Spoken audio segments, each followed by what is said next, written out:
Our extra billions will secure peace through strength and more jobs, according to John Healey. He's written, the Defence Secretary, that is, in The Sun this morning on page 10. Let's talk now to political editor at The Sun, Mr. Harry Cole. Harry, very good morning to you.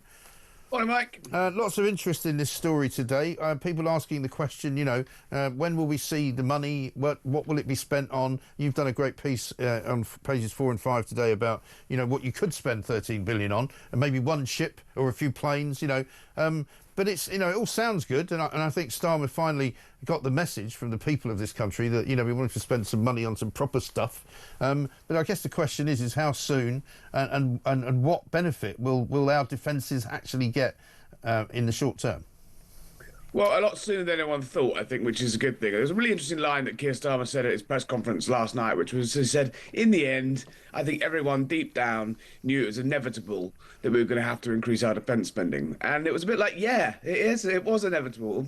And lots of people have been saying that for a very long time. Boris Johnson first said that we should hit 2.5 by 2028 in 2022. And then 3 weeks later, he was ousted from office. 3 days later, he was ousted from office.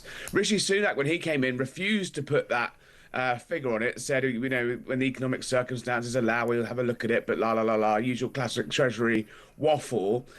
So he didn't really do, he was still dithering and delaying. Labour put this very vague promise before the election to hit 2.5 at some point, and as we've been writing and we've been talking about over the last few weeks and months, Mike, is that actually the Treasury was still pushing for this to be into the 2030s, perhaps by 2032, some point in the next Parliament they'd hit this target.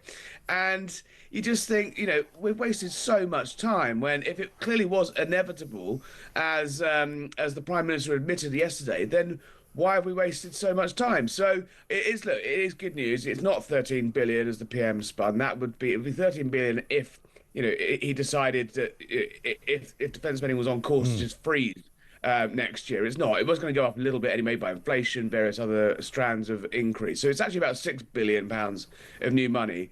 And to take that from the aid budget, all the right people are squealing. David Miliband, a few charities, a few woke Labour MPs. But actually, you know what? The realities of the world are this is where the public wanted to be. 65% roughly of the public apparently back this move, according to polling that's floating around this morning. They wanted to see cuts to the aid budget. We've talked about, shellfish projects in Bangladesh, right, poetry classes for Colombian, drug lords or to jailbirds or whatever it was. All of that, nonsense that we've been through, and we're looking at it fresh again in the paper recently. So look, a good move. I think, when the government does good things and finally gets it, we should say, we shouldn't really say, that's rubbish. I just think it's a shame it's taken this long. And, 2027, 28, 29, this is a long time. The MOD, they sort of, it's an industry, defence is an industry that makes 10-year plans, not 10-month plans. So they've been in a lot of upheaval of late, thinking, are we going to be able to hit this project? Are we taking this money from that project to fund this project? And stuff's been delayed and put off. And frankly, at the end of the day, we need to look at what's going on in Ukraine, look at how they're fought, and invest massively in cheaper modern technology like drones and new modern warfare techniques. And so, look, the money is good. It's just a shame it's taken this long. Yeah, and he'll certainly get good marks, won't he, from his new boss in Washington when he goes over to see him, the man who's now in charge of British defence policy as well as British foreign policy. Well, I'm glad someone is in charge of British defence policy and got a grip of it and gets the realities of the world. Look, if it took Donald Trump to do this, then so be it. But at least it's done. Well, it's incredible what Donald Trump has been able to do. I mean, again, last week we were hearing from all the lefties that, Donald Trump's a disgrace. He's rode out Vladimir Zelensky from the talks. He's only meeting in Saudi Arabia with the Russians. It's absolutely awful. Marco Rubio's there, but where's Zelensky? But now in the papers this morning, we're hearing that Zelensky's ready to do a minerals deal with Donald Trump. Earlier this week, he was willing to step down if he got peace. It's quite a remarkable series of events that have happened, really, since Donald Trump got involved in all this. Yeah, there's a slightly tortured now sort of an analogy of don't listen to what Donald Trump says, look at what he does. Yeah. And Keir Starmer will be flying back from Washington and will probably cross on his plane somewhere above the Atlantic as Zelensky's on his way to Washington. So Zelensky's due to meet Trump on Friday now. You think from the screaming and howls a week ago whether that would happen. He says, look, I want to meet the guy. I'm perfectly ready to do this deal. The Ukrainians are saying they weren't going to sign up to anything that was considered extortionary in terms of this critical minerals deal that basically gives Americans not necessarily, not only the rights and access to 50% of the minerals, but the chance to basically invest in a post-war Ukraine and extract the stuff. And actually, behind the scenes, a lot of people have been pushing the Ukrainians to sign this because it is in itself a security guarantee.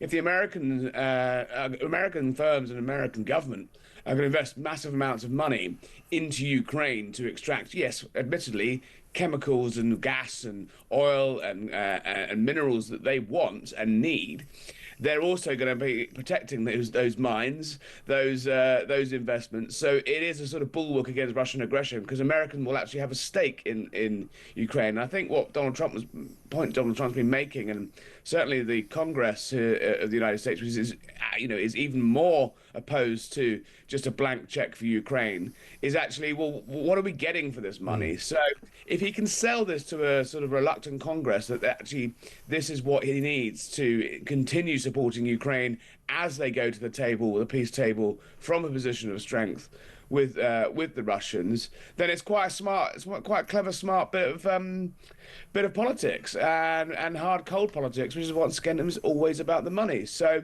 if they can, if Zelensky's happy, then I think we should be happy. Yeah, and Kemi Badenoch coming up at Prime Minister's Questions, I guess, today. Going to be a difficult one for her, this, isn't it? Because she can't really disagree with the spending on defence. She can't really disagree with much of what was said yesterday. So what's she going to do?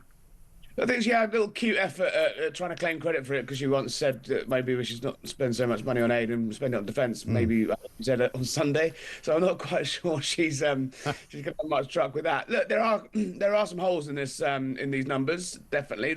Again, she'll probably have a go on the 13 billion versus 6 billion thing, but frankly, my view on that sort of thing is once you're arguing about into the billions, voters will They don't care, yeah. They don't care. They hear you're spending lots of money, and yeah, it was a bit cheeky to try and dress it up as 13 billion. But in pure cash terms, the MOD will have 13 billion pounds more in 27-28 than they have now. But yes, only 6 billion of that is new. I think that'd be quite a tedious one to go on purely on PMQs. So look, the Chagos deal is an interesting bit. Will this money that we're apparently about to squander over to the Chagos to keep our access to the military base in Diego Garcia? There's sort of talk that deal will be front loaded, so some of the sort of 80-90 billion pounds a year we promised them will actually be front loaded, so that could actually be a lot more in the short term. So will that come from the defence budget? Will that be included in this spending? And then there's also been some jiggery pokery around whether we're going to try and sort of reclassify our intelligence agencies and bring things like GCHQ, the government listening station, world-leading sort of spy agency of terms of communications based out in Cheltenham. Will they bring all of the spending of that under the defence budget to try and, again, inflate that sort of percentage of GDP that we are spending on our defence? And you can make the case for that. You could say, look, our security agencies, especially abroad, and especially the ones that work very closely with the Americans and Europeans, and the reason that Europe wants to do such a good defence deal with us is because because of our security expertise. Is that actually defence spending? So there's an argument to be had there. It's all quite technical. So in terms of PMQs, I don't know what Kemi's going on. Knowing her, she'll probably go on the Corn Laws or something completely random. But we shall see. Yes, indeed. Well, listen, you're off to Washington with the Prime Minister I am. Later on, I guess. So have a good time, and we may hear from you, I dare say, on Talk at some point over the course of the. I'll see if I can patch in from the White House. Yeah, brilliant stuff. Great to see you. Harry Cole, thank you very much indeed. Please tell us at The Sun.